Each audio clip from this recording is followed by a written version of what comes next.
A rainha de Oude, falecida na França em 1858. Este espírito se manifestou em uma das nossas reuniões e contou-nos algo da sua situação no mundo espiritual. Solicitamos que nos informasse sobre que sensações havia experimentado ao deixar o mundo terrestre. Mas ela nos disse que ainda estava perturbada, por isso não conseguiria explicar. Tinha saudades da vida. Seu desejo era que seu corpo se levantasse do túmulo. Pensava ela que este era o único jeito de aliviar a dor que estava sentindo. Lamentava a situação de ter sido sepultada entre os cristãos, pois pensava que a terra indiana menos lhe pesaria sobre o corpo. E ainda, as honras fúnebres não havia sido grande coisa, pois era a rainha e nem todos se curvavam diante dela. Nesse instante da narrativa, ela pediu para que não a forçássemos a falar, pois não queria revelar sua situação atual, já que fora rainha quando encarnada e agora sofria padecimentos de uma pessoa comum. Dissemos que nós respeitávamos a sua hierarquia e o nosso único propósito era de nos instruir. Ela aqueceu e nós continuamos a conversa. Revelou-nos que seu sangue imperial não poderia misturar-se com o do povo, por isso acreditava que seu filho recuperaria de futuro o seu império. Ela era oriunda do mais nobre dos sangues da Índia e havia nascido em Delhi. O que mais nos surpreendia neste pobre espírito era de que ainda se julgava a rainha. Exigia que lhe fossem enviadas escravas para lhe servir, pois, como havia vivido nos esplendores do luxo e honrarias quando encarnada, ainda se julgava portadora desse benefício. Mas confessou-nos algo cabisbaixa. Parecia que ninguém dava-lhe o valor que merecia. Ninguém se preocupava com ela, mas afirmava que continuava sendo a mesma. Sobre a fé, quando na terra professava a religião muçulmana, porém era bastante poderosa para que se ocupasse de Deus. E quando indagada sobre as diferenças entre a sua religião e o cristianismo, a sua opinião era de que o cristianismo era absurdo em afirmar que todos eram irmãos. Sobre Maomé dizia que ele não era filho de rei e não se importava se tivesse tido uma missão divina ou não. E quanto ao Cristo, aquele filho do carpinteiro não era digno de suas preocupações e pensamentos. Pedimos sua opinião sobre o uso pelo qual as mulheres muçulmanas se furtam aos olhos masculinos. Disse-nos ela: penso que as mulheres nasceram para dominar, e eu sou mulher. E sobre as reminiscências de outras encarnações, pensava que sempre havia sido rainha. Mas então indagamos, se julgando superior, por que havia acudido tão prontamente ao apelo de se comunicar conosco? E a resposta seca foi: não queria fazê-lo, mas forçaram-me. Acaso julgará que eu me digna a responder-te? E com ar de deboche perguntou: que são vocês ao meu lado? Mas então, que havia lhe forçado a vir?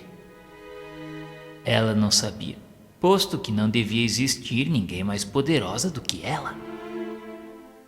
Perguntamos sobre de que forma se apresentava ali. Sempre rainha. Nunca havia deixado de ser. E ainda ficou indignada com aquela pergunta, pois não era daquele modo que se tratava uma soberana. Se apresentava ali ainda com seus ornamentos e pedrarias. Se julgava tão bela quanto era, e não compreendia o juízo que lhe fazíamos.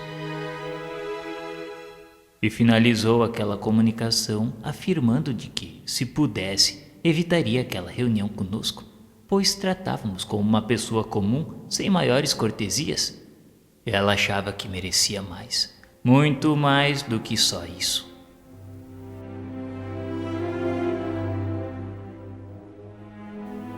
Ao terminar esta comunicação, o espírito São Luís pediu para que deixássemos aquela pobre perturbada, que tivéssemos compaixão da sua cegueira e talvez aquilo serviria para nós como um exemplo. Segundo ele, não sabíamos quanto padecia o seu orgulho. Nota: evocando esta grandeza decaída ao túmulo, não esperávamos respostas de grande alcance, dado o gênero da educação feminina nesse país. Julgávamos, porém, encontrar nesse espírito, não diremos filosofia, mas pelo menos uma noção mais aproximada da realidade e ideias mais sensatas relativamente a vaidades e grandezas terrenas.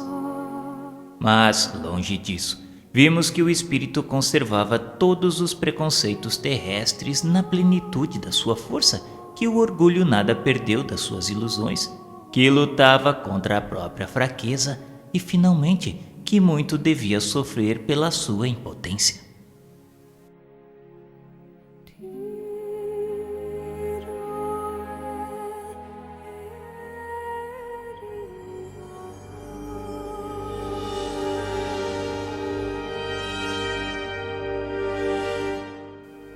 Xumene, Bordeaux, 1862. Sob este nome, um espírito se apresenta espontaneamente ao médium, habituado a este gênero de manifestações, pois sua missão parece ser a de assistir os espíritos inferiores que o seu guia espiritual lhe conduz no duplo propósito da sua própria instrução e também do progresso deles. Segue o diálogo. Por favor, diga-nos quem sois. Este nome, Xumene, é de homem ou de mulher? De homem, e tão infeliz quanto possível, pois sofro todos os tormentos do inferno. Mas se o inferno não existe, como podeis sofrer-lhe as torturas? Essa pergunta é inútil. Compreendo, mas outros precisam de explicações. Isso pouco me incomoda. Talvez o egoísmo não será uma das causas do vosso sofrimento? Pode ser. Te aconselhamos que, se quiserdes ser aliviado, começai repudiando as más tendências. Não te incomodes com o que não é da tua conta. Principia orando por mim como praticas com os outros, e depois veremos. Se você não se auxiliar com o vosso arrependimento, a prece pouco valor poderá ter. Mas se você só ficar falando em vez de orar por mim, isso menos ainda me adiantarás. Então diga-nos, desejais adiantar-vos? Talvez, não sei. Vejamos o essencial, isso é, se a prece alivia os sofrimentos. Nesse instante pedimos para que você une conosco os seus pensamentos com a firme vontade de obter vosso alívio. Vá lá. Nesse instante fizemos uma prece em benefício deste espírito.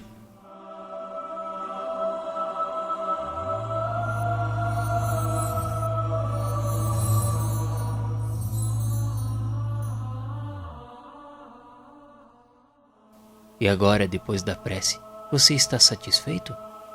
Não como fora para desejar. Mas veja bem, um remédio aplicado pela primeira vez não pode curar imediatamente um mal antigo.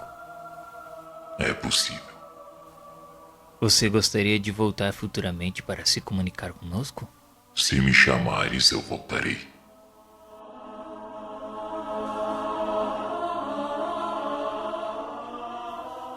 Instruções do Guia do Médium. Filho, terás muito trabalho com este espírito endurecido, mas o maior mérito não advém de salvar os não perdidos. Coragem, perseverança, e triunfarás afinal. Não há culpados que se não possam regenerar por meio da persuasão e do exemplo, visto como os espíritos, por mais perversos, acabam por corrigir-se com o tempo. O fato de muitas vezes ser impossível regenerá-los prontamente não importa na inutilidade de tais esforços. Mesmo a contragosto, as ideias sugeridas a tais espíritos fazem-nos refletir. São como sementes que cedo ou tarde tivessem de frutificar. Não se arrebenta a pedra com a primeira marretada. Isto que te digo pode aplicar-se também aos encarnados, e tu deves compreender a razão por que o Espiritismo não faz imediatamente homens perfeitos, mesmo entre os adeptos mais crentes. A crença é o primeiro passo, vindo em seguida a fé e a transformação ao seu turno. Mas, além disso, forçoso é que muitos venham revigorar-se no mundo espiritual. Entre os espíritos endurecidos não há só perversos e maus. Grande é o número dos que, sem fazer o mal, estacionam por orgulho, indiferença ou apatia. Estes nem por isso são menos infelizes, pois tanto mais os aflige a inércia, quanto mais se veem privados das mundanas compensações. Intolerável, por certo, se lhes torna a perspectiva do infinito. Porém, eles não têm nem a força nem a vontade para romper com essa situação.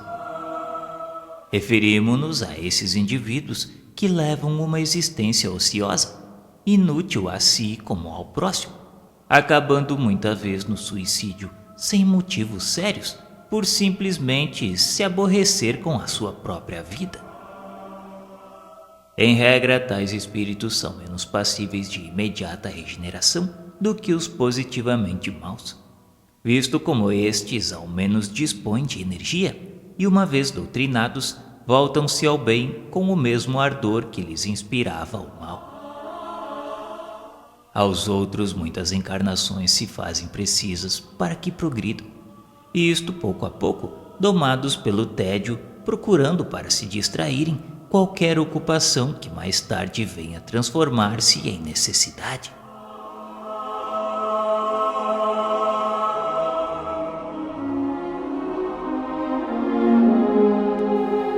Capítulo 8 – Expiações terrestres. Marcel, o menino do número 4. Havia num hospital de província um menino de 8 a 10 anos, cujo estado era difícil precisar. Designavam-no pelo número 4. Totalmente contorcido, já pela sua deformidade inata, já pela doença, as pernas se lhe torciam roçando pelo pescoço, num tal estado de magreza que eram pele sobre ossos. O corpo, uma chaga, os sofrimentos eram atrozes. Era oriundo de uma família israelita. A moléstia dominava aquele organismo já de 8 longos anos, e no entanto demonstrava o enfermo uma inteligência notável, além de candura, paciência e resignação edificantes. O médico que o assistia, cheio de compaixão pelo pobre um tanto abandonado, visto que seus parentes pouco visitavam, tomou por ele certo interesse. E achava-se-lhe um quê de atraente na precocidade intelectual. Assim, não só o tratava com bondade, como lia-lhe quando as ocupações lhe permitiam, admirando-se do seu critério na apreciação de coisas a seu ver superiores ao discernimento da sua idade. Um dia o menino disse-lhe: "Doutor, tenha a bondade de me dar ainda uma vez aquelas pílulas ultimamente receitadas." "Para quê?" replicou-lhe o médico, "se já te ministrei o suficiente e maior quantidade pode fazer-te mal." "É que eu sofro tanto que dificilmente posso orar a Deus para que me dê forças, pois não quero incomodar os outros enfermos que aí estão. Essas pílulas fazem-me dormir, e ao menos quando durmo, a ninguém incomodo."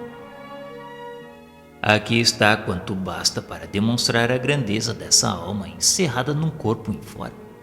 Onde teria ido essa criança a aurir tais sentimentos? Certo, não foi no meio em que se educou. Além disso, na idade em que principiou a sofrer, não possuía sequer o raciocínio. Tais sentimentos eram-lhe inatos. Mas então, por que se via condenado ao sofrimento, admitindo-se que Deus houvesse concomitantemente criado uma alma assim tão nobre e aquele mísero corpo, instrumento dos suplícios? É preciso negar a bondade de Deus ou admitir a anterioridade de causa, isto é, a preexistência da alma e a pluralidade das existências. Os últimos pensamentos desta criança ao desencarnar foram para Deus e para o caridoso médico que dela se condoeu. Decorrido algum tempo, foi o seu espírito evocado na Sociedade de Paris, onde deu a seguinte comunicação em 1863.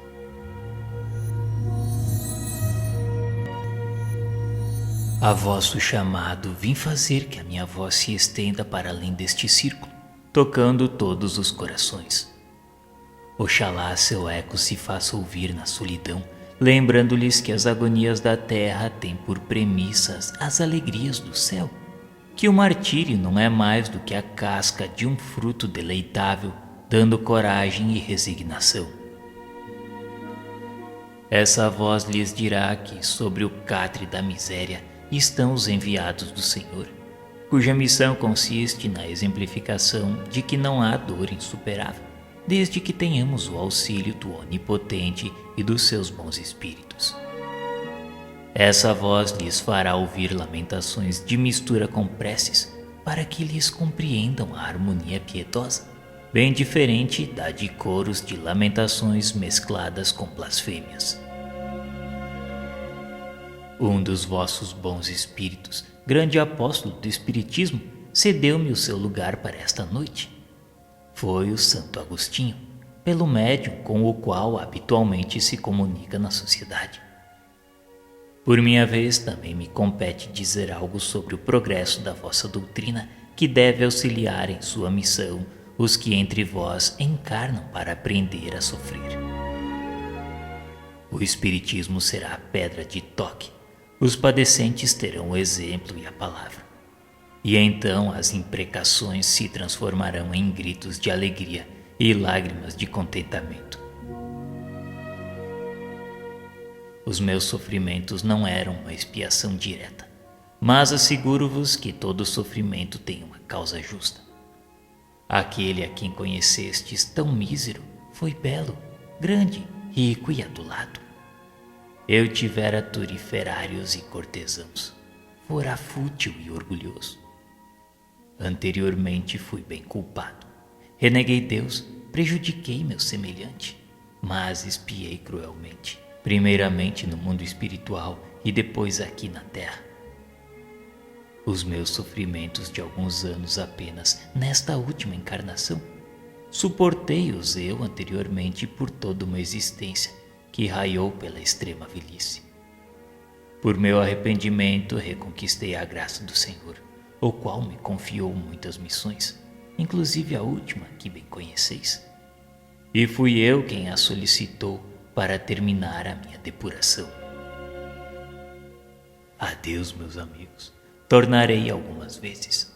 A minha missão é de consolar e não de instruir.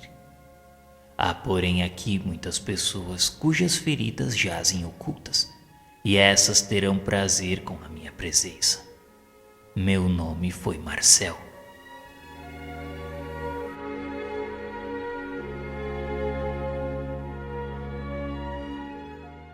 Instruções do Guia do Médium. Pobrezinho sofredor, definhado, ulceroso e disforme. Nesse asilo de misérias e lágrimas, quantos gemidos exalados! E como era resignado, e como a sua alma lubricava já então o termo dos sofrimentos, apesar da tenridade. No além-túmulo pressentia a recompensa de tantos gemidos abafados, e esperava. E como orava também por aqueles que não tinham resignação no sofrimento, pelos que trocavam preces por blasfêmias. Foi-lhe lenta a agonia, mas terrível não lhe foi a hora do trespasse. Certos membros convulsos contorciam-se, oferecendo aos assistentes o espetáculo de um corpo disforme a revoltar-se contra a sorte, nessa lei da carne que a todo custo quer viver. Mas um anjo bom lhe pairava sobre o leito mortuário e cicatrizava-lhe o coração.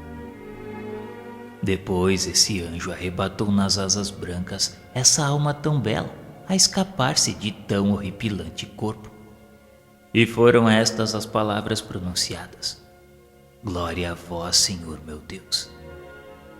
E a alma subiu ao Todo-Poderoso feliz e exclamou: Eis-me aqui, Senhor.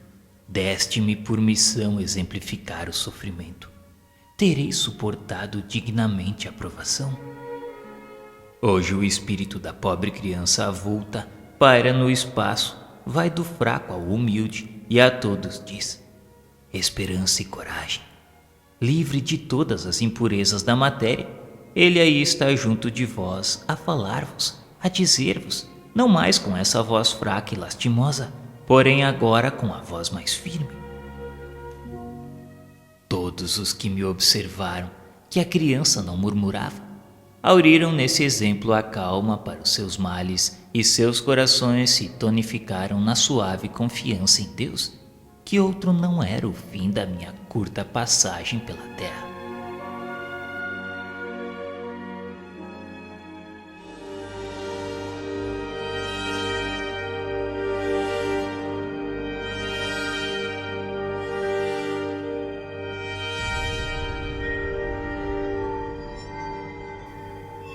Zimel Sligol. Este não passou de um pobre israelita de Vilna, falecido em maio de 1865. Durante 30 anos mendigou com uma salva nas mãos. Por toda a cidade era bem conhecida aquela voz que dizia: lembrai-vos dos pobres, das viúvas e dos órfãos.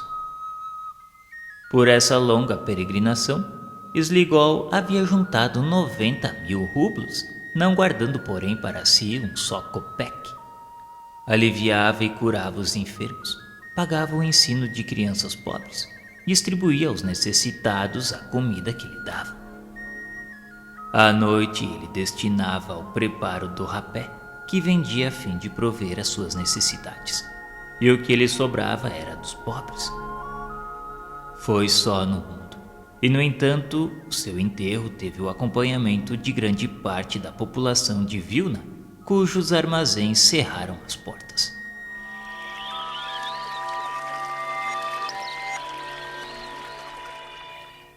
Sociedade de Paris, 15 de junho de 1865.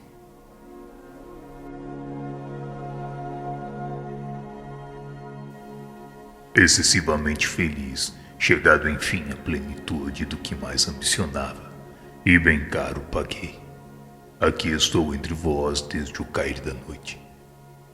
Agradecido pelo interesse que vos desperta o espírito do pobre mendigo, que com satisfação vai procurar responder às vossas perguntas.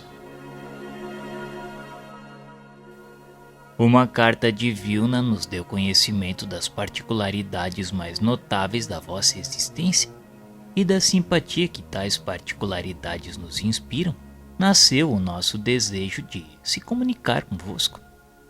Agradecemos a vossa presença e, uma vez que quereis responder-nos, principiaremos por vos assegurar que muito felizes seremos se para nossa orientação pudermos conhecer a vossa posição espiritual, bem como as causas que determinaram o gênero de vida que tivestes na última encarnação.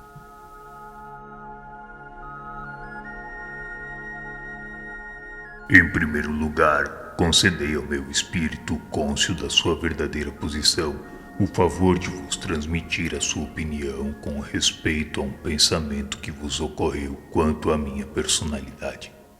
E reclamo previamente os vossos conselhos para o caso de ser falsa essa minha opinião.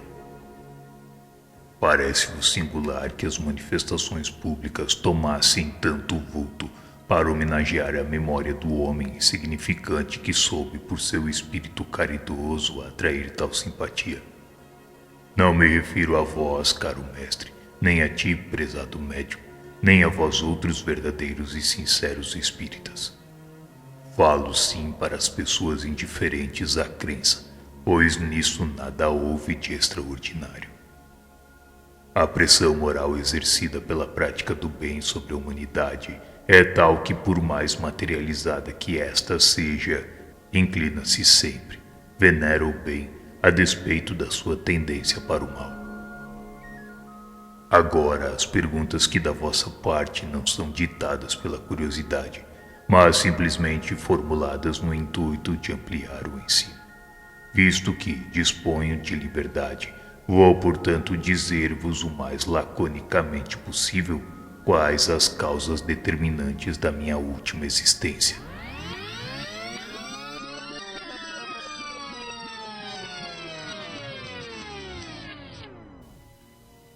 Faz muitos séculos vivia eu com o título de rei, ou pelo menos de príncipe soberano.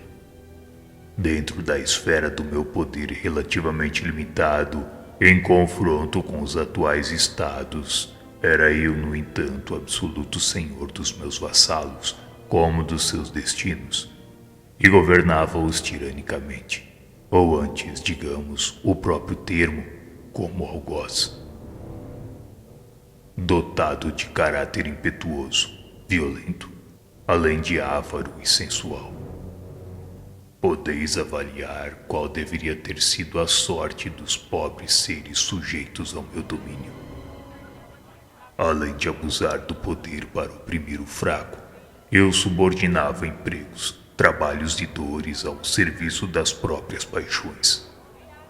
Assim impunha uma dízima ao produto da mendicidade, e ninguém poderia acumular sem que eu antecipadamente lhe tomasse uma cota avultada dessas sobras que a piedade humana deixava resvalar para as sacolas da miséria. E mais ainda, a fim de que não decrescesse o número de mendigos entre os meus vassalos, proibia aos infelizes darem aos amigos, parentes e fâmulos necessitados a parte insignificante do que ainda lhes restava. Em uma palavra, fui tudo quanto se pode imaginar de mais cruel em relação ao sofrimento e à miséria alheia. No meio de sofrimentos horrorosos, acabei por perder isso a que chamais vida. Tanto que minha morte era apontada como exemplo aterrador a quantos como eu, posto que em menor escala, tinham o mesmo modo de pensar. Como espírito permaneci na erraticidade durante 350 anos. E quando, ao fim desse tempo, compreendi que a razão de ser da reencarnação era inteiramente outra que não a seguida por meus grosseiros sentidos, obtive a força de preces, de resignação e de pesares, a permissão de suportar materialmente os mesmos sofrimentos que infligira, e mais profundamente sensíveis que os por mim ocasionados. Obtida a permissão, Deus concedeu que por meu livre-arbítrio aumentasse os sofrimentos físicos e morais. Graças à assistência dos bons espíritos, persisti na prática do bem, e sou-lhes agradecido por me terem impedido de sucumbir sob o fardo que tomara. Finalmente preenchi uma existência de abnegação e caridade, que por si resgatou as faltas de outra, cruel e injusta. Nascido de pais pobres e cedo orfanado, aprendi a ganhar o pão numa idade em que muitos consideram incapaz do raciocínio. Vivi sozinho, sem amor, sem afeições, e desde o princípio suportei as brutalidades que para com os outros havia exercido. Dizem que as somas por mim esmoladas foram todas destinadas ao alívio dos meus semelhantes. É um fato inconcusso, ao qual, sem orgulho nem ênfase, devo acrescentar que, muitíssimas vezes com sacrifício de privações relativamente imperiosas, aumentava o benefício que me permitiam fazer à caridade pública. Desencarnei calmamente, confiando no valor da minha reparação, e sou premiado muito mais do que poderiam ter cogitado as minhas secretas aspirações. Hoje sou feliz, felicíssimo, podendo afirmar-vos que todos quantos se elevam serão humilhados, como elevados serão todos quantos se humilharem. Por favor, tende a bondade de dizer-nos em que consistiu a vossa expiação no mundo espiritual, E quanto tempo durou? A contar da vossa morte até o momento da atenuação por efeito do arrependimento e das boas resoluções. Dizei-nos também, se possível, o que foi que provocou a mudança das vossas ideias no estado espiritual. Essa pergunta desperta-me muitas recordações dolorosas. Ah, quanto sofri eu! Mas não que me não lamento, apenas recordo. Quereis saber a natureza da minha expiação? Pois ei-la na sua terrível hediondez.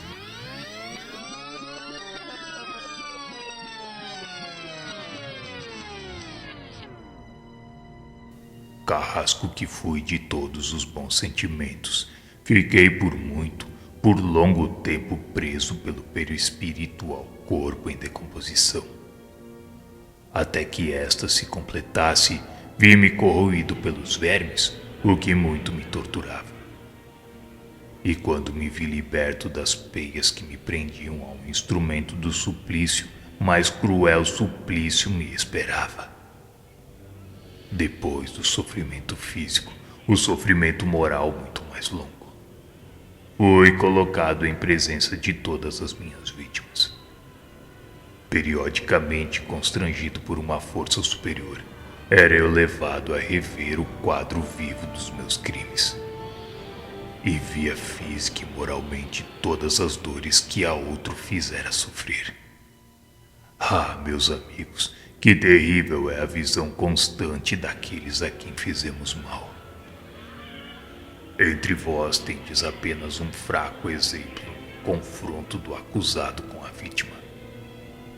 Aí tendes, em resumo, o que sofri durante 13 séculos, até que Deus, compadecido da minha dor e tocado pelo meu arrependimento, solicitado pelos que me assistiam, permitisse a vida de expiação que conheceis.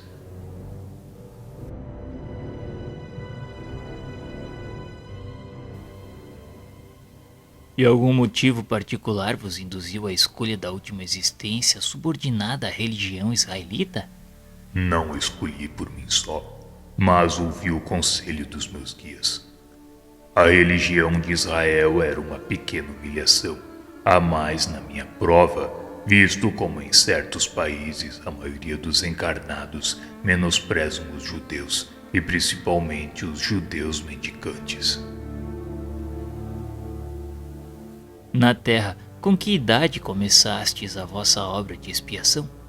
Como vos ocorreu o pensamento de vos desobrigar das resoluções previamente tomadas?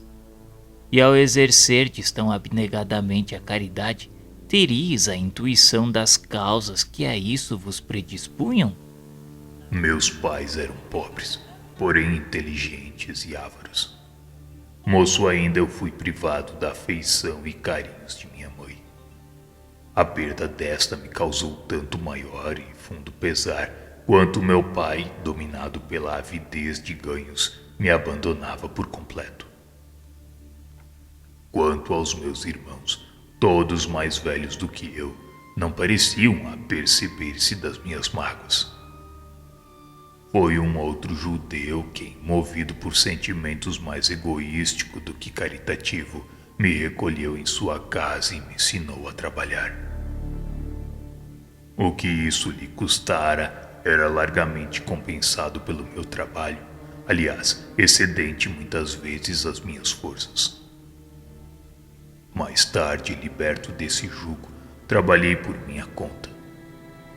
Mas em toda parte, no trabalho como no repouso, perseguia-me a saudade de minha mãe.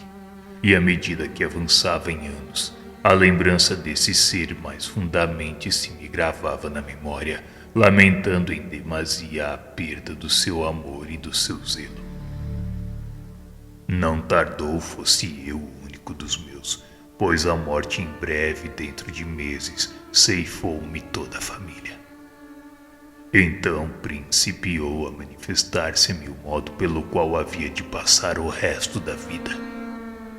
2 dos meus irmãos deixaram órfãos, e eu, comovido pela recordação do que como órfão sofrera, quis preservar os pobrezinhos de uma juventude igual à minha.